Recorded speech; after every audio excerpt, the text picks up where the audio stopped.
안녕하세요, 여러분. 책과 함께하는 3위의 도서탐험 시작합니다. 저희는 지금 레너드 코페티의 명저, 야구란 무엇인가를 함께 탐험하고 있는데요. 지난 시간에는 야구의 꽃, 타격에 대해 아주 깊이 들여다봤습니다. 홈런 욕심을 버리는 순간 오히려 완벽한 스윙이 나왔다는 그 미키 멘틀의 일화가 전 아직도 기억에 남네요. 맞습니다. 그게 결국 심리적인 부분이 신체 능력에 얼마나 큰 영향을 주는지 아주 잘 보여주는 사례였죠. 오늘은 바로 그 위대한 타자들과 정면으로 맞서야 하는 존재, 마운드 위의 고독한 예술가, 바로 투수에 대한 이야기입니다. 이 책이 정말 단호하게 시작하더라고요. 피칭이 야구에서 가장 중요한 요소라는 데에는 이론의 여지가 없다. 네, 아주 단언을 하죠. 과연 그 이유가 무엇일지 오늘 한번 제대로 파헤쳐 보겠습니다. 다음 시간에는 수비와 베이스러닝까지 다룰 예정이니까요. 끝까지 함께해 주시면 좋겠습니다. 그럼 바로 본론으로 들어가 보죠. 책의 가장 도발적인 주장부터 짚고 넘어가야 할 것 같아요. 야구라는 스포츠에서 단 하나의 포지션이 거의 독재적인 힘을 행사한다는 건데요. 그렇죠. 그러니까 세상의 모든 슈퍼스타 타자들을 다 모아놔도 평범한 투수진을 가진 팀은 절대 성공할 수 없다. 이건 그냥 투수가 중요하다 이 수준을 넘어선 이야기잖아요. 네, 그렇죠. 보통 스포츠계에서 공격은 관중을 부르고 수비는 승리를 부른다. 이런 격언이 있는데 이 책은 야구에서만큼은 그 격언이 투수가 승리를 부른다로 바뀌어야 한다고 말하는 셈입니다. 그리고 그 주장을 뒷받침하는 실제 사례들이 정말 놀랍습니다. 실패 사례부터 한번 볼까요? 1930년 필라델피아 필리스는요. 팀의 3할 타자가 무려 8명이나 있었습니다. 잠깐만요. 3할 타자가요? 8명이요? 요즘 시대에 한 팀에 2~3명만 있어도 정말 대단한 공격력이라고 하는데 8명이라니. 그 팀은 당연히 우승했겠네요. 리그 8위 꼴찌였습니다. 꼴찌요? 네.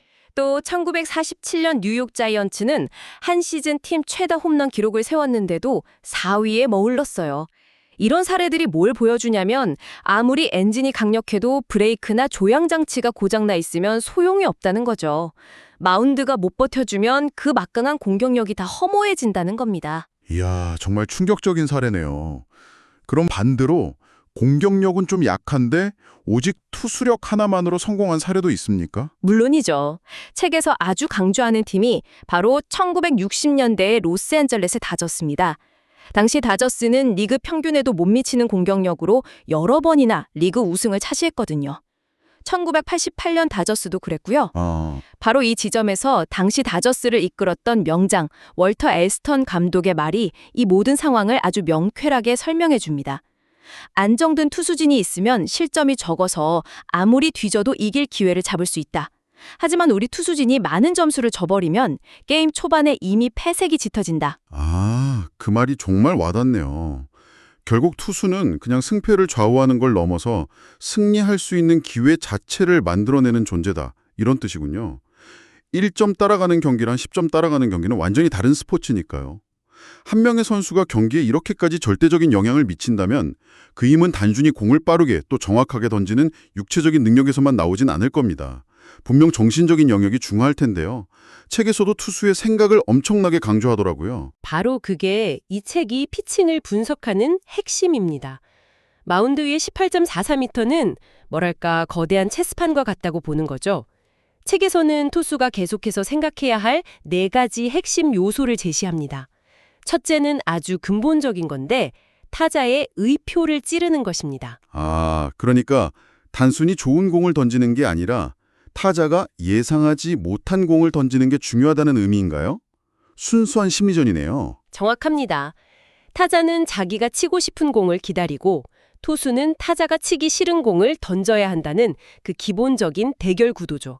그리고 두 번째는 상황 파악입니다. 상황 파악이요? 네. 현재 스코어, 이닝, 아웃 카운트, 주자가 있는지 없는지, 볼 카운트까지 이 모든 변수가 조합돼서 지금 던져야 할 단 하나의 공을 결정한다는 겁니다. 셋째는 굉장히 실전적인 조언인데 자신의 장점을 기억하는 것이에요. 어제는 슬라이더가 기가 막혔어도 오늘은 직구가 더 좋을 수 있다는 거죠. 그날 자기 몸 상태랑 가장 잘 통하는 무기를 스스로 파악하고 활용해야 한다는 겁니다. 그리고 마지막은 당연히 주자 견제고요. 이 모든 심리적이고 전략적인 요소들을 하나로 묶는 가장 중요한 열쇠가 있다면 그건 뭘까요? 책은 단호하게 자신감이라고 말합니다. 그러면서 1933년 역사상 첫 올스타전에서 레프티 고메즈가 보여준 일화를 소개하는데요. 이보다 더 극적인 예시는 없을 겁니다. 아, 네. 경기 전에 감독인 코니 맥이 상대 타자들을 하나하나 분석해 주는데 1번 타자 빠른 공에 강하다. 2번 타자 빠른 공을 아주 잘 친다. 3번 타자 역시 빠른 공을 노릴 것이다. 이런 식이었던 거죠. 듣기만 해도 투수 입장에서는 숨이 턱 막히네요.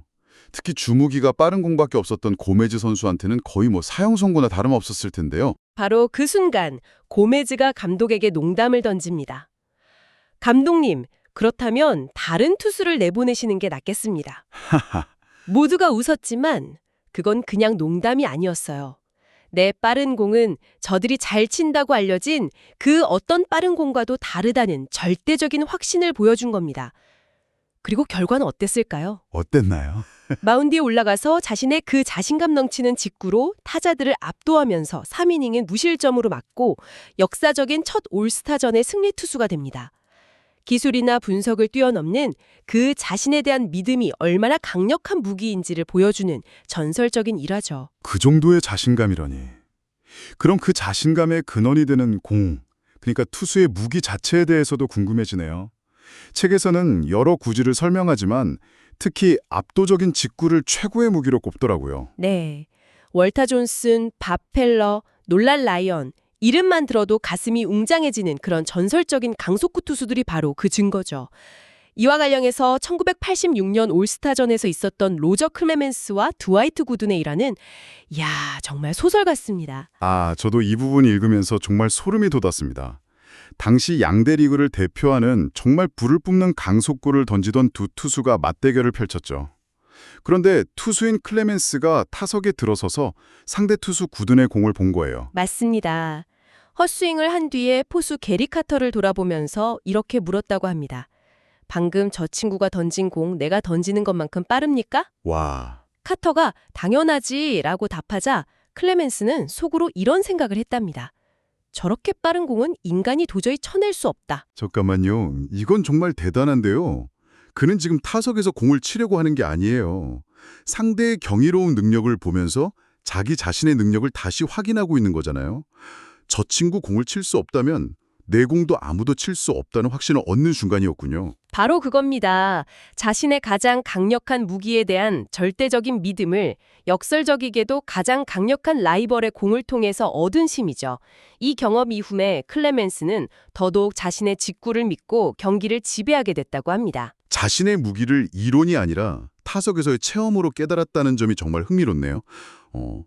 반대로 이론은 완벽했는데 실제로는 전혀 통하지 않았던 투수 이야기도 나오죠.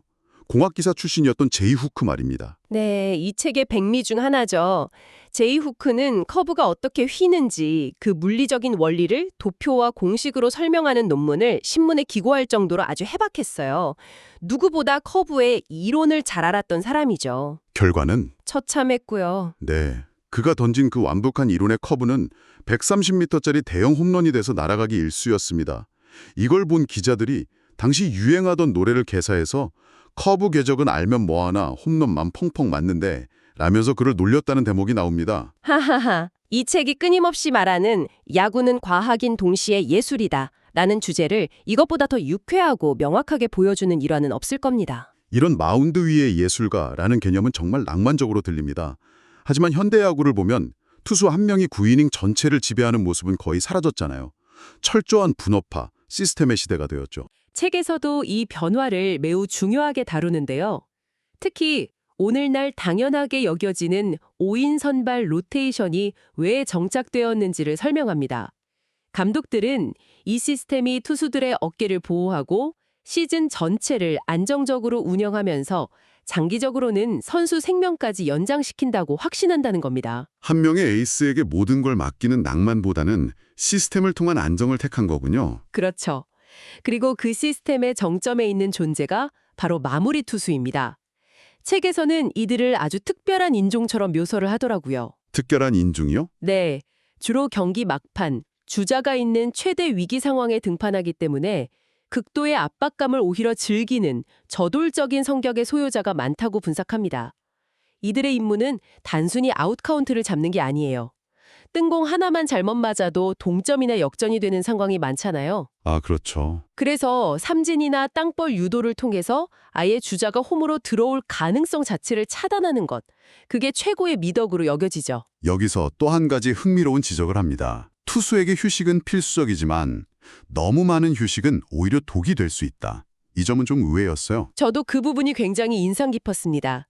등판 간격이 너무 길어지거나 불규칙해지면 투수는 가장 중요한 게임 감각과 제구력을 잃기 쉽다는 겁니다. 마치 매일 연주하던 바이올리니스트가 일주일간 악기를 놓았을 때 손이 굳는 것과 같죠. 아, 또 눈에 보이지 않는 피로에 대해서도 언급하는데요. 불펜에서 수십 개의 공을 던지면서 몸을 풀었지만 결국 등판하지 못한 구원투수들. 그 소모된 에너지는 기록지에 남지 않지만 분명히 다음 등판에 영향을 미친다는 아주 날카로운 지적입니다. 오늘 우리는 투수가 왜 야구의 중심에 서 있는지, 그리고 마운드 위에서 어떤 생각과 전략으로 타자와 맞서는지 책을 통해 정말 깊이 들여다봤습니다. 단순한 공 던지기가 아니라 이건 정말 고도의 심리 게임이네요. 맞습니다. 여기서 오늘 이야기를 마무리하면서 여러분께 생각해볼 질문 하나를 던지고 싶습니다. 책에서는 두 가지 유형의 위대한 투수를 보여줍니다. 한 명은 에디 로페트처럼 타자의 스윙 궤적, 반응 하나하나를 관찰하면서 수싸움을 벌이는 예술가 유형입니다. 예술가 유형이요? 네. 그리고 다른 한 명은 오늘 이야기 나는 로저 클레먼스처럼 그런 수싸움 자체를 무의미하게 만들어버리는 압도적인 힘으로 상대를 그냥 찍어 누르는 기술자 유형이죠. 예술가 대 기술자. 정말 흥미로운 구도네요. 오늘날처럼 데이터 분석이 극도로 고도화된 현대 야구에서 과연 투수에게 더 중요한 자질은 무엇일까요? 상대의 허를 찌르고 게임의 흐름을 읽는 예술가적 감각일까요? 아니면 수많은 데이터를 기반으로 가장 확률 높은 공을 던지는 과학자적 접근일까요? 이 질문에 대한 자신만의 답을 찾아보신다면 앞으로 야구 경기를 보실 때 마운드 위 투수의 모든 움직임이 전혀 다르게 보일 거라고 저는 확신합니다. 오늘 저희가 나눈 이야기는 야구란 무엇인가라는 이 방대한 책의 정말 극히 일부에 불과합니다. 피칭에 대한 더 깊이 있는 통찰이 궁금하시다면 꼭 직접 책을 통해 그 지혜를 확인해 보시길 바랍니다. 다음 시간에는 야구의 또 다른 핵심 요소죠. 수비와 베이스 러닝에 대한 이야기로 돌아오겠습니다. 우리가 오늘 다룬 내용이 책과 다를 수 있으므로 자세한 내용은 책을 구입해서 읽어보시기를 적극 추천드립니다. 책과 함께 항상 행복한 하루하루 되십시오.